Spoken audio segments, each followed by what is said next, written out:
یہ وہ ترنگا ہے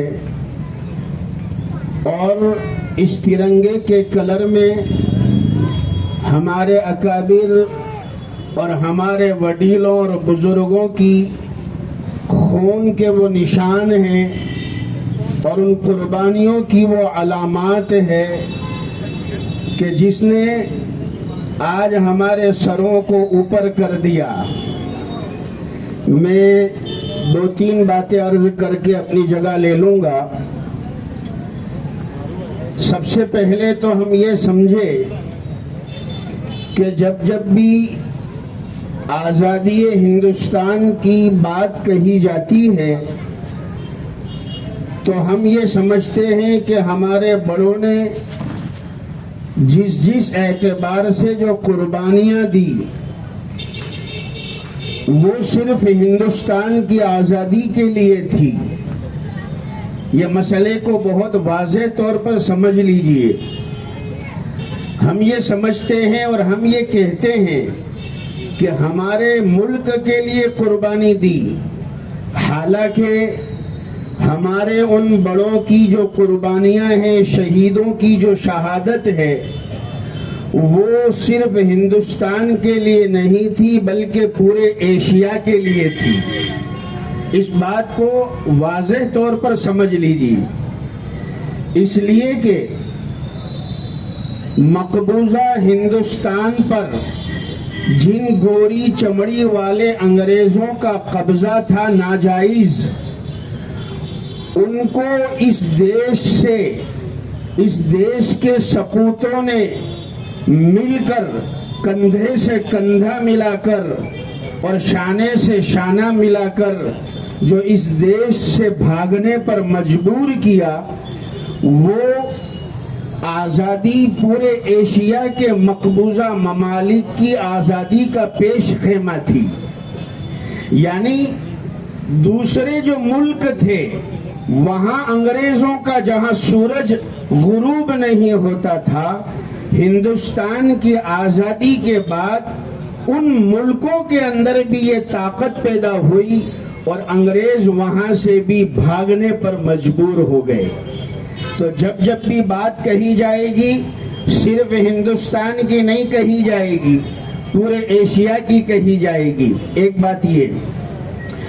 دوسری بات جو مجھے عرض کرنی ہے وہ یہ ہے کہ ان دنوں کے اندر چوراہوں کے اوپر، اسکولوں میں، مدرسوں میں ترنگا لہرایا جاتا ہے، پھرکایا جاتا ہے۔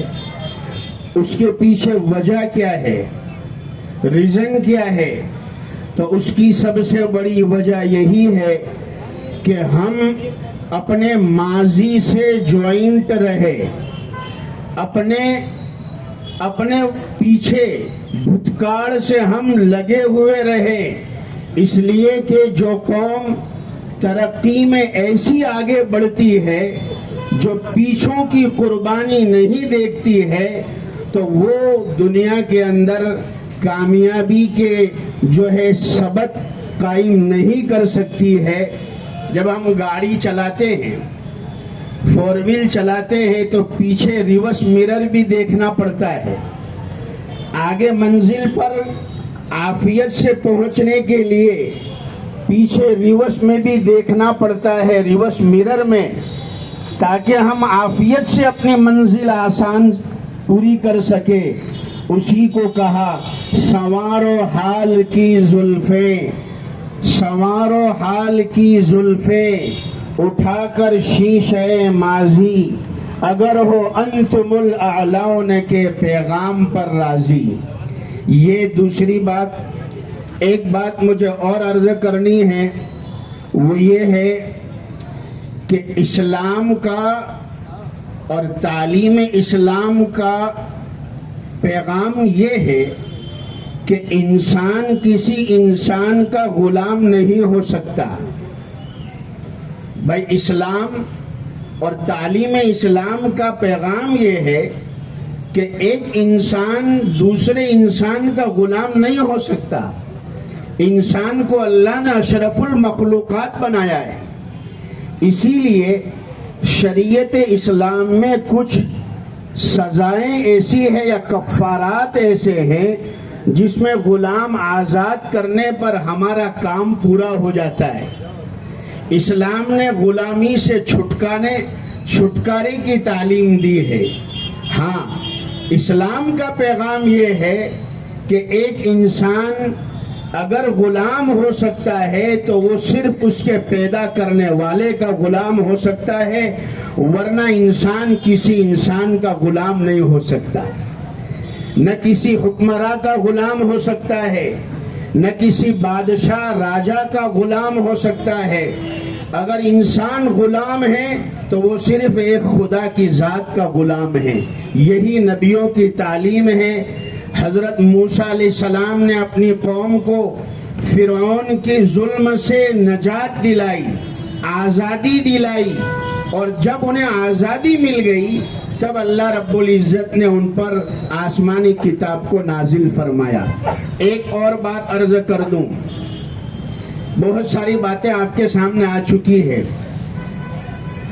آج ہم 15 اگست کو پورے دیش کے اندر آزادی کا بے شک جشن مناتے ہیں، مگر ہمیں اپنے ضمیر سے پوچھنے کی ضرورت ہے، ہمیں اپنے معاشرے کو دیکھ کر پوچھنے کی ضرورت ہے کہ کیا وہ آزادی کے لڑویے، قربانی دینے والے، جنہوں نے جس مقصد کے لیے جانیں قربان کی، اپنے سینوں پر گولیاں کھائی اور کئی سالوں کی قید و بند میں وہ محبوس رہے، کیا وہ مقصد آج ہمارے سامنے پورا ہو رہا ہے؟ جو آزادی کا مقصد تھا کیا آج ہمارے سامنے پورا ہو رہا ہے؟ ہمیں اس کو دیکھنے کی ضرورت ہے۔ کہیں ایسا تو نہیں کہ ہم ذہنی طور پر پھر غلامی کی